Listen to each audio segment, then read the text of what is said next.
Bismillahirrahmanirrahim. Assalamualaikum warahmatullahi wabarakatuh.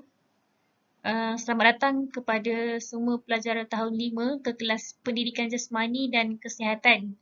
InsyaAllah pada kali ini, Muallimah akan mengajar subjek ini untuk semua pelajar tahun 5 lah. Untuk kali ini, kita akan fokuskan berkaitan dengan pendidikan kesihatan. Jadi untuk pendidikan kesihatan, boleh buka muka surat 73, unit 11 yang bertajuk Penjagaan dan Keselamatan Diri. Untuk subtopik pertama, kita akan mempelajari berkaitan dengan kesihatan diri dan reproduktif. Baik, sistem reproduktif manusia sangat istimewa kerana membolehkan manusia ini meneruskan zuriat mereka. Sistem reproduktif lelaki berbeza dengan sistem reproduktif perempuan. Kedua-dua sistem reproduktif ini akan matang apabila kanak-kanak lelaki dan perempuan mencapai akhir baligh. Jadi di slide ini terdapat perbezaan antara sistem reproduktif lelaki dan sistem reproduktif wanita. Boleh lihatlah secara umumnya. Kerana maklumat info dia sangat ringkas. Jadi, Muallimah teruskan ke subtopik seterusnya adalah proses kejadian manusia. Jadi, proses kejadian manusia pertama sekali perlulah melalui proses perkahwinan, iaitu satu proses yang menghalalkan hubungan antara lelaki dan perempuan. Seterusnya proses persenyawaan. Persenyawaan iaitu persenyawaan berlaku apabila sperma disalurkan ke dalam faraj dan bersatu di dalam di dalam ovum. Dan berlakulah proses pembesaran janin, iaitu percantuman sperma dan ovum akan menghasilkan satu sel. Sel ini akan berganda menjadi 2, 4, 8 dan seterusnya membentuk zygote.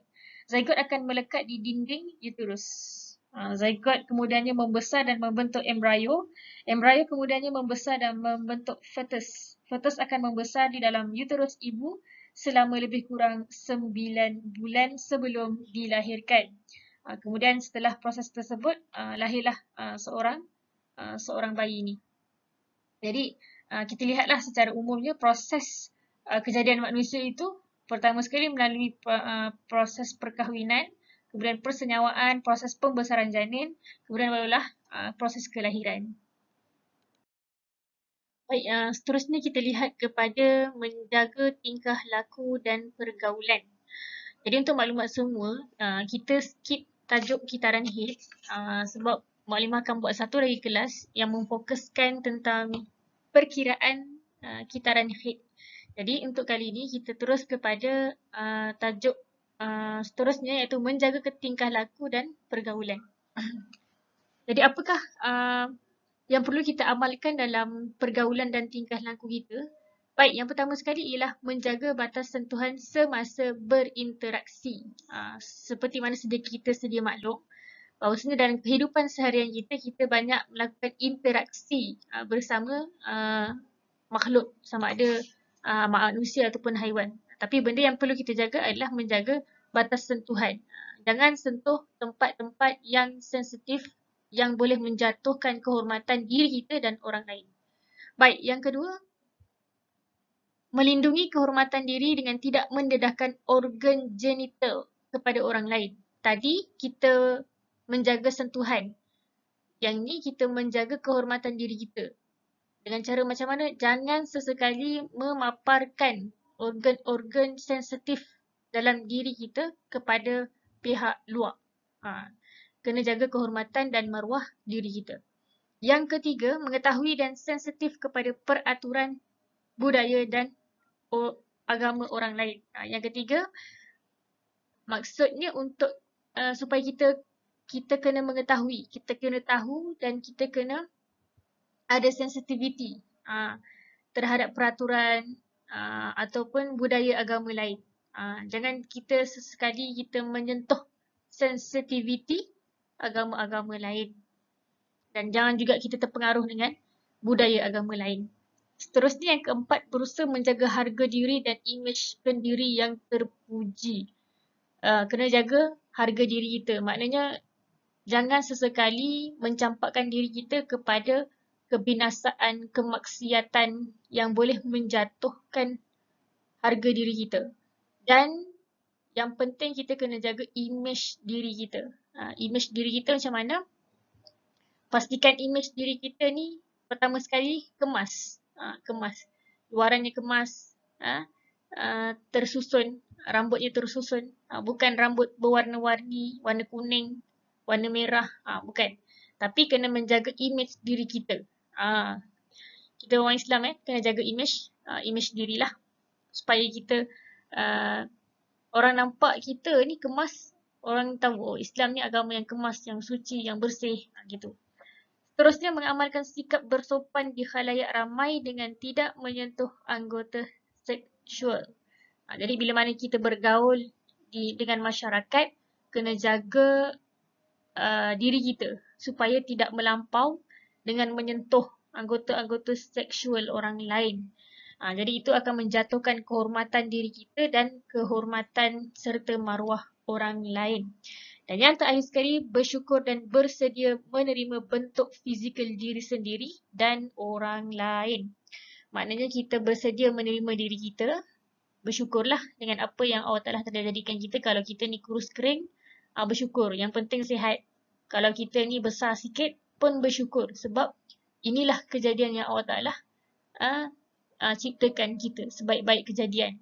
Cumanya kita kena pastikan bahawasanya kita menjaga kesihatan kita. Dan disebut juga untuk kita bersedia menerima bentuk fizikal orang lain. Jadi bila kita lihat kita, contoh kan, kita tengok kita dah kurus. Kemudian kita tengok orang lain besar daripada kita. Jadi kita kena terima.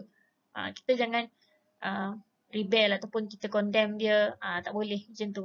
Kita kena faham, Allah ciptakan manusia ni berbeza-beza supaya kita saling melengkapi, saling melengkapi, menasihati. Jadi apa-apa pun kita kena bersedia menerima bentuk fizikal yang lain daripada yang lain. Jangan kita mengejek. Budaya-budaya mengejek ini budaya yang tak sihat, yang boleh mendatangkan pertelingkahan dan pergaduhan. Jadi apa yang penting adalah bersyukur dan bersedia menerima perbezaan daripada diri kita. Okay, baik, kita teruskan kepada yang terakhir sekali berkaitan dengan kepentingan tajuk kehormatan diri. Kepentingan menjaga kehormatan anggota seksual diri sendiri dan orang lain. Jadi apakah kepentingan? Kenapa penting untuk kita jaga anggota seksual diri kita dan orang lain? Anggota seksual ni anggota yang sensitif dalam tubuh kita. Jadi benda tu kita kena pelihara dan jaga supaya dia tidak menjatuhkan maruah dan harga diri kita. Kepentingan yang pertama adalah dihormati dan dipercayai oleh keluarga, rakan sebaya dan orang sekeliling. Kalau kita menjaga kehormatan diri kita dan orang lain akan profesional dengan kita. Sebab kita profesional dengan orang lain. Kita tidak menyentuh part-part sensitivity orang lain. Jadi kita be profesional. Yang seterusnya adalah mudah bergaul dengan semua orang. Yang ketiga, meningkatkan keyakinan diri. Yang keempat, mencerminkan seseorang itu berakhlak mulia. Bila mana kita berbual bercampur dengan orang, perkara yang kita kena jaga adalah akhlak kita, adab kita. Jangan melampau. Dalam pergaulan, sentuhan dan sebagainya, jangan melampau. Jadi bila kita menjaga kehormatan dan anggota seksual tadi, maka dia akan mencerminkan kemuliaan seseorang lah. Bukan kemuliaan, maknanya akhlak seseorang tu. Seterusnya, melahirkan masyarakat yang sejahtera dan aman.